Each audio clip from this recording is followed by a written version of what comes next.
என்ன சொல்றீங்க அப்படின்னு கேட்டா, இல்லை இல்லை டெய்லி எல்லாம் பேச மாட்டேன்.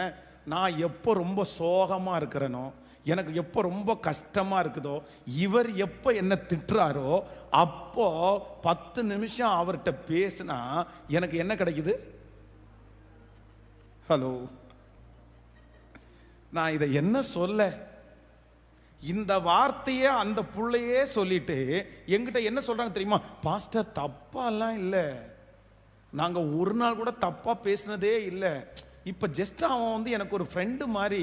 நான் எப்பவும் பேச மாட்டேன். இந்த மாதிரி ரொம்ப ஸ்ட்ரெஸ்ஸாக இருந்துச்சுன்னா ஒரு 5 மினிட்ஸ் பேசும்போது அவன் என்ன பண்ணுவான்னா என்னை தட்டி கொடுத்து என்னை தைரியப்படுத்தி அதெல்லாம் ஒன்றும் இல்லை அப்படின்னு 5 நிமிஷம் பேசின உடனே நான் பூஸ்ட் ஆயிடுவேன். அவ்வளோதான். அதுக்கப்புறம் என் கணவனாரோட சேர்ந்து நான் வந்து இது இது நீ என்ன பதில் சொல்லுவீங்க? இது தப்பா சரியான்னு கேட்டால் என்ன சொல்லுவீங்க?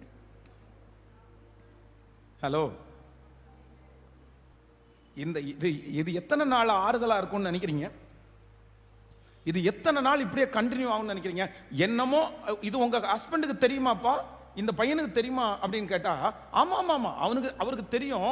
நான் ஒரு ஃப்ரெண்டோட பேசுறேன்னு அவருக்கு தெரியும். நான் கேட்டேன், இல்ல ஒரு ஃப்ரெண்டோட பேசுறேன்னு உன் கணவனாருக்கு தெரியும், நீ இதுக்கு முன்னாடி லவ் பண்ற பையனோட பேசுறேன்னு உன் கணவனாருக்கு தெரியுமான்னு கேட்டேன்.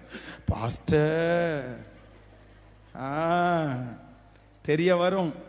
என்ன தெரிய வரும் அப்படின்னு சொன்னா, நீ பேசிட்டு இருக்கிற பையன்தான் ஏற்கனவே உன்னை நேசிச்ச பையன்னு உன் கணவனாருக்கு தெரிய வர்ற அன்னைக்கு உனக்கு உன் குடும்பத்துக்குள்ள என்ன வரும் அப்படின்னு சொன்னா, சந்தேகன்ற புயல் வரும், பிரச்சனைன்ற ஒன்று வரும்.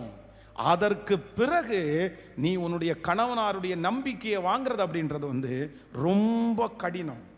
எவ்வளோ நாளான்னு கேட்டால், திருமணமாகி 1.5 வருஷம் ஆகுது. 1.5 வருஷமா பேசிட்டு இருக்கிற. என்னமோ ஆண்டவர் உனக்கு கிரேஸ் பீரியட் கொடுத்துருக்கிறாரு. இப்போ உனக்கு ஜெபம் பண்றேன், தயவு செய்து இப்போல இருந்து வெளியே வந்து இது ஆறுதல்னு நினைக்காத, இது சந்தோஷம்னு நினைக்காத. உன் கணவனார் வந்து ஸ்போர்ட்டிவா எடுக்கிறாரு, அவர் ரொம்ப பிராட் மைண்ட் அப்படின்னு நினைக்காத. இந்த தவறு கண்டிப்பா உன் வாழ்க்கையில் ஒரு பிரச்சனையா வந்து நிற்கும். அதனால சிலது வந்து நம்முடைய கண்ணுக்கு எப்படி தெரியும்னா ரொம்ப நல்லதா தெரியும், நல்லதா தெரியும்.